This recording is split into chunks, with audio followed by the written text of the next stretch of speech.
Everybody? So today we will be studying the leadership style business strategy of Jim Simmons. This is not a biography, and if you want to understand his life, then I suggest you find it somewhere else. But for today's video or today's podcast, we will be looking and breaking down Jim Simmons. If you don't know who he is, he's the founder of Renaissance Technologies, one of the most successful hedge fund in history. 66% return for over 30 years. And in 2021 has 165 billion AUM. He had the Medallion. He has a fund called Medallion, and that fund doesn't even accept outside investors. It only accepts staff, friends, and family. So this guy has built an incredible firm. And we're going to be breaking down the strategies that he applied, his leadership style, how he has built his firm, his philosophy, his mental models. And every time I talk about a strategy, I want you to think about how it applies to you and what you're currently doing. So if you're an executive, if you're a CEO, if you own a holdco, if you're an investor, if you are an entrepreneur, think about how this particular strategy applies to you. There's going to be one idea in this podcast that's going to transform your life, transform your business, and explode. All you need is that one idea. Once that one idea clicks, then the wheel starts spinning, and it's like you're going to see the Matrix. And everything is just going to rock and roll after that. But high level overview of Simmons. He doesn't have a background in the finance.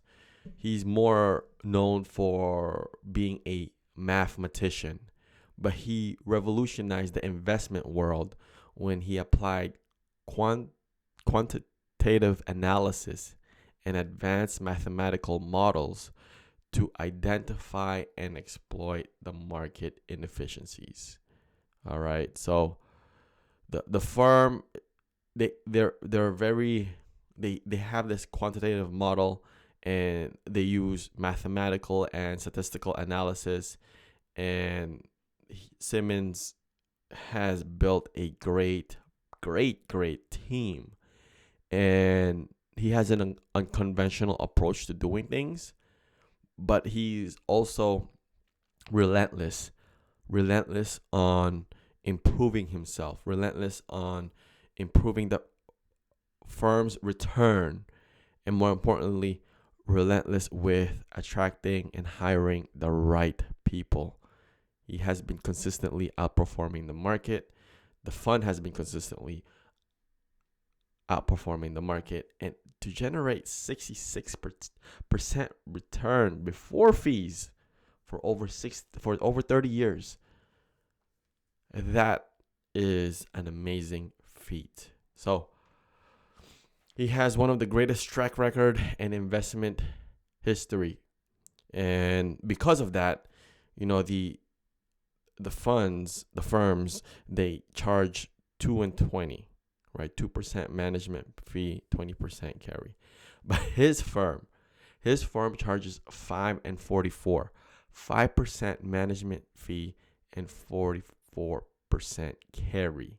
That is, you have to be able to charge that much management fee and carry, and people still want to get inside your fund, then you are delivering great returns. Okay, so now let's go through his business practices, his mental models, his philosophy, and how he runs the organization. First, the first lesson here is he embraced quantitative analysis. So he leveraged the power of mathematicians, data analysts to identify and exploit market efficiencies. There's predictive signals, and they use that signals to then make the right decision, and that is his edge. So when you're working in an organization, you're investing in a business, look for that edge. Look for the thing that's going to make them perform better than the competitors. What is that edge that's going to essentially give you an advantage so that you can generate good returns on have the outcome that you want? And he uses mathematics and data analysis to predict the moves of the market. And there's signals. There's always signals. There's always signals that you're looking for. When you see that the market is about to crash, there's going to be signals. When you are looking for a good employee or a bad employee, there's going to be signals. Signals on how they think, signals on how they behave, signals on how they solve problems, solution oriented or problem oriented. There's going to be signals. These are the patterns that you need to be aware of. You need to be aware of the pattern. Or when you're doing KPIs, there's going to be signals and analysis, and there's going to be things that's going to show that the business is either performing well or not performing well, or what we can do about it. Oh, customer acquisition is too high. Look at the signals on why that is happening. Right? So that's the first one. The first one is embrace quantitative analysis, find your edge, and that's going to help you. Second thing that he did really, really well was hire unconventional talent. And let me tell you something. I'm going to give you 10, but I'm going to give you a bonus one because I over deliver all the time. So stay tuned for the last one. So the second one is hire unconventional talent. So what he did was he recruited experts from diverse scientific fields to foster innovation and out-of-the-box thinking. So he didn't hire finance people. And it's very important. There's common pattern with great organizations that people surround themselves with great people. You want to bet on the horse.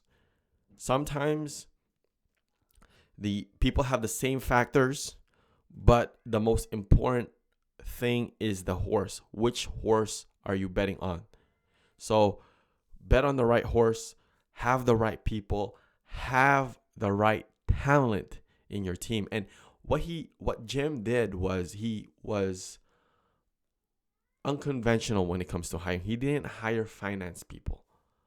He hired people from different industries, such as mathematics, physics, computer science, astrophysics, number theory, computational linguistics, speech recognition, game theory, information theory, cryptography, programming. So these people, he hired people from different industries, but you can't just hire people from they have to have a certain behavior. And that behavior is that they're very hungry. Okay, that's the first one. They're hungry, they're smart, and the last one, they want to make money. If these people have all of these three, when you're hiring from whatever industry, you're going to be able to help them, and they're going to be able to help you achieve the goal that you want. So this is very important. Hire unconventional talent. This is what he did.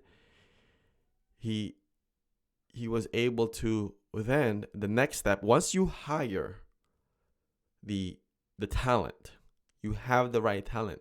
Lesson number 3 is foster a culture of collaboration, because you want a good environment, and you want to create a collaborative work environment where researchers and traders share ideas, knowledge, freely, and get smart people together, everyone to talk to each other. That's the most important thing. What's the point of having all of these people in different cubicles, different office? You want these people to get together, have conversation, and foster that culture of collaboration, exchange ideas, brain mental sparring, have these conversations. And this is what's going to, iron sharpens iron. So you have to have a culture of collaboration. As a team, you have to work together. And if you have the right people with the right system, with the right talent, with the right edge, like this formula, all right, this how he's built.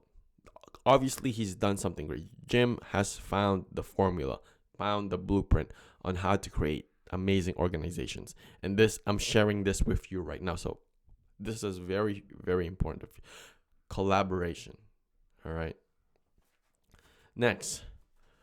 So he prioritized secrecy and confidentiality. So they protect the firm's intellectual property by implementing strict confidentiality measures. So it's very important that you protect your edge.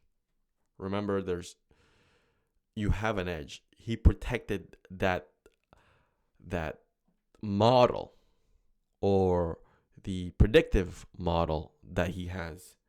And if you share that, then everybody is going to have that same knowledge and information, and it's not going to be helpful for you. So protect your IP, whatever it may be.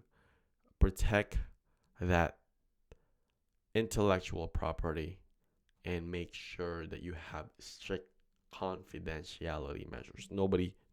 Till this day, nobody knows what's going on in that Medallion fund, but only the people that are inside knows what's going on. So, all right, 5, focus on the long-term performance. So he emphasized long-term investment horizons and sustainable returns. Great companies focus on the long term. Jeff Bezos focused on the long term. Elon Musk focuses on the long term. Jensen focuses on the long term. So you need to have that long-term mentality, long-term focus. If you're an investor, if you're a business person, executive, leader, long-term horizon. How is this business going to look like 5, 10, 20, 30 years from now? What are the things that we need to do to position ourselves 10, 20, 30, 40, 50 years from now? What are our actions? What are the systems? What is the support? What is the technology that we need to have 10, 20, 30, 50 years from now, right? So 50 years is hard to predict when it comes to technology, but how do you position yourself? That's the most important part, is the long-term focus, positioning yourself, and more importantly, stretch your horizon. All right. Number 6, invest in technology and infrastructures. Invest in cutting-edge technology and infrastructure to support complex algorithms and data processing needs. Provide the best infrastructure. Do something new. So this is what Jim always did, was he made sure that the people that are working in his firm, the mathematicians, the people that are astrophysics, in the astrophysics, game theory, like he always invested in that most cutting edge technology and infrastructure to support all of these people so that they are able to perform at their best. If you are a race car driver and you have the most cutting edge technology, wheels, engine, most up to date, or the late, not even the latest, but the most advance in performance, then you're going to win. Same thing here. If you're running an organization, if you have an organization, how are you giving these people the tools that they need to excel? Especially now with a day and age of AI, how, like, there's literally things AI can help you to perform and be more productive. You have now, and I don't even know how long it will take before we get agents out, but it's going to change how we operate, and is also going to change the support that we have. So invest in cutting edge technology and infrastructure to support whatever your venture is, whether it's algorithms, processing needs. The underlying principle is provide the best infrastructure and do something. You don't settle. He was the type of person, Jim was the type of person that never settles. So he was never comfortable and he was never settling. All right. Which segues us to number 7, which is embrace continuous improvement. He fostered a culture of continuous learning and adaptation to changing market conditions. So with the market, you always have to be adaptable. And one of the things also when it comes to an organization is they take on the personality of the founder. So Jim had that personality. He had the characteristic of continuous improvement, always learning, never settling. When the fund is performing in a certain way, he's like, we can do better. We can do better. We can provide better returns. He was never settling.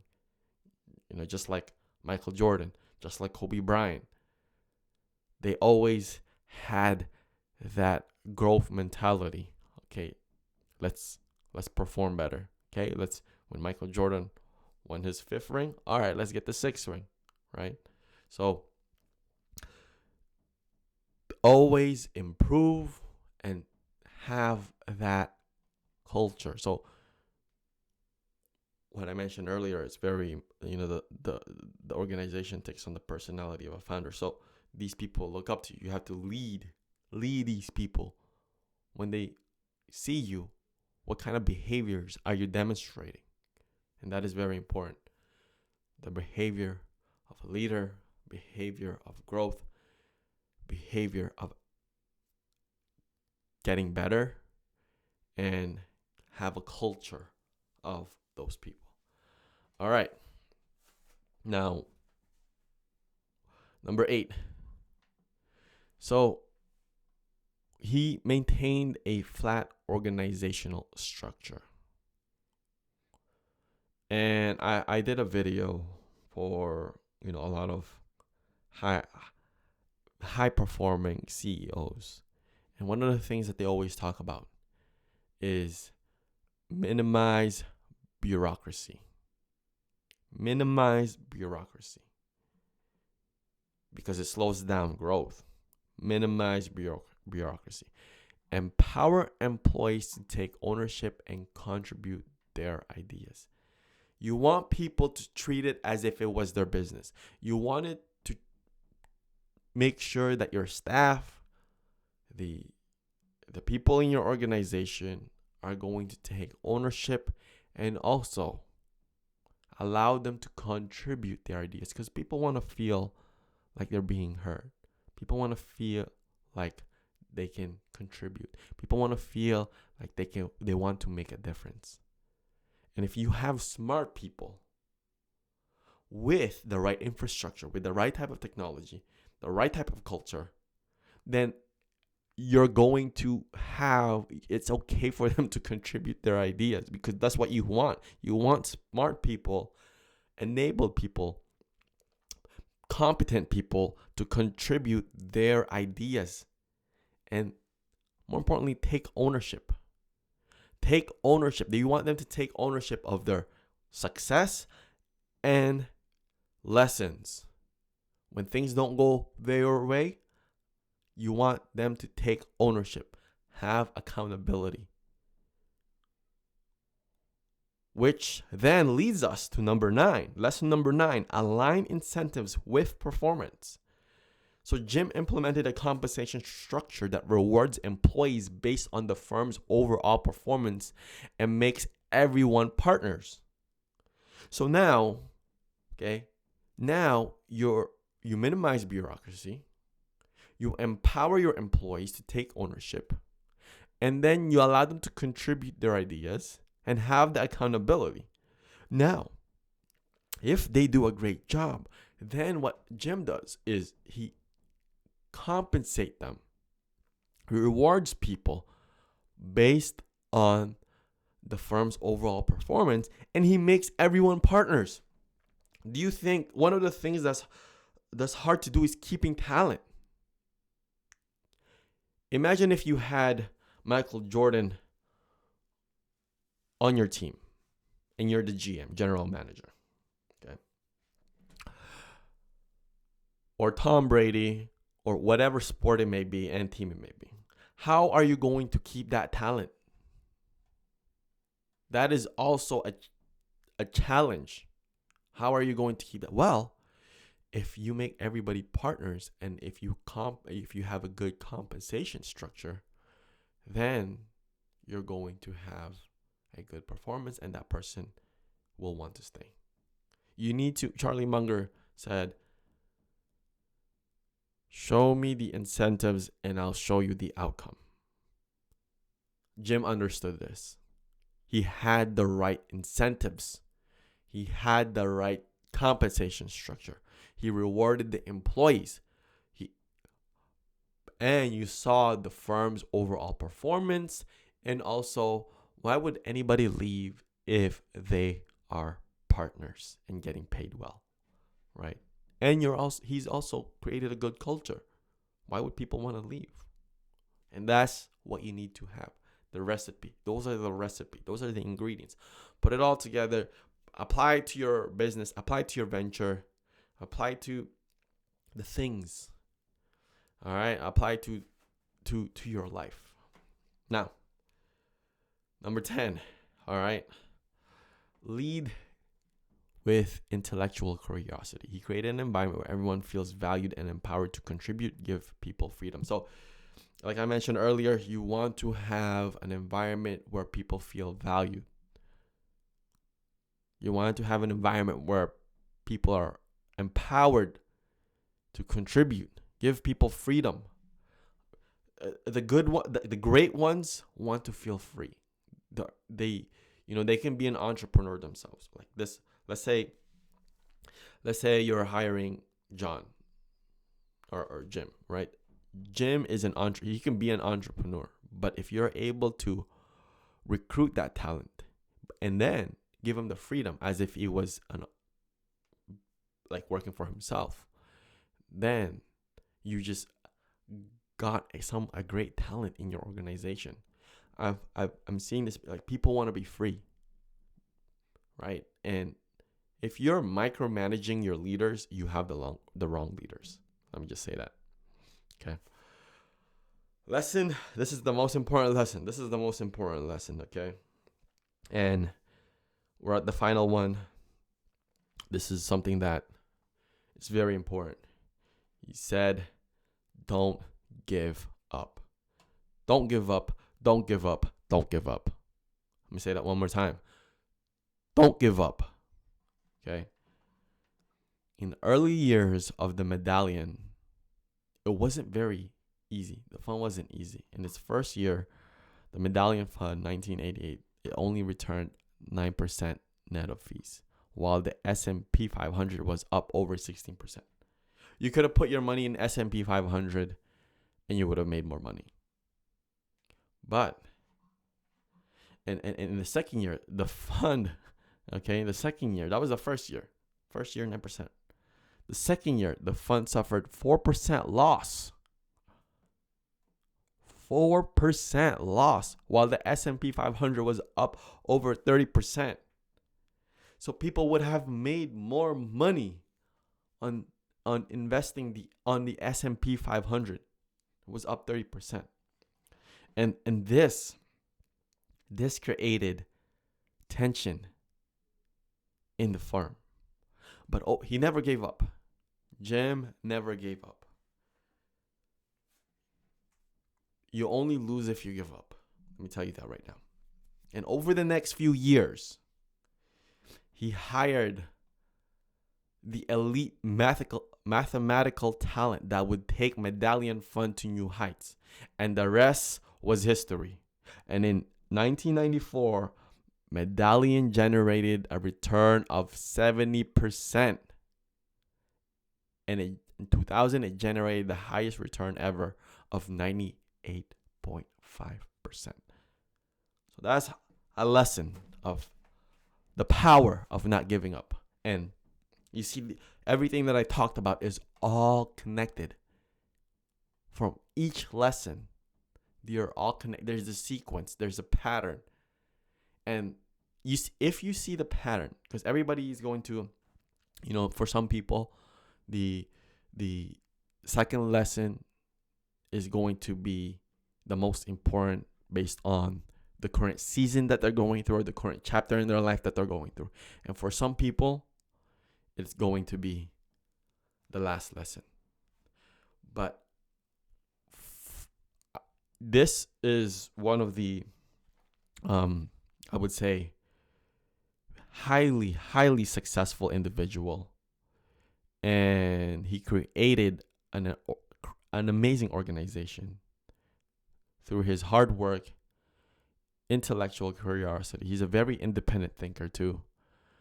And he was just an incredible human being. I have never personally met him, but he's also big into philanthropy. So he's successful he's been married for a very long time. So he checkbox every part of happiness, success, impact, and changing people's lives. So, and also being a high performer. So he checkbox everything. You need to listen to this multiple times because there are lessons here that needs to be constantly reminded to how to achieve great things. And Jim is, I wish I could have met him. Sadly, he's gone now. He passed away last year. But his work, his lessons, his principles still lives on. And if you want to create an amazing organization, follow these lessons. If you want to have a good life, follow these lessons. We study great minds, great organizations, great people, and we don't settle here. So we're always continuously pushing the bar. Just like what Jim Simmons is doing. He's continuously pushing the bar to the next level. Being unconventional, being independent thinker.